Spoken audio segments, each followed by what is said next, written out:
Punta na tayo ngayon kay kuya, dala natin sila doon ng bangus. Bagsakan na talaga oh. Ayun oh.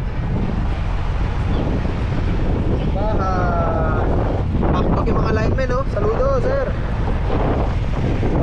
Kain muna sila, kain. Siyempre yung mga bahay niyan tinamaan din, pero kailangan na nila magserbisyo kagad. Yung mga poste oh. Natayo nila. Matagal pa talaga magkakakuryente sigurado.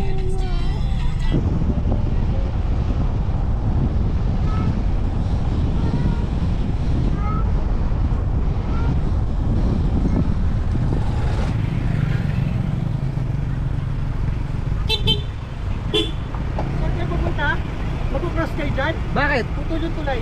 Oh, Abot ang ganda kayo. so atras. Okay. Putol daw yung tulay. Tignan natin. Doon na tayo mag-backing. Ay, shaggy pa. Baha pala talaga dito ma. Hello, yung ko na nakita tong ganun dito.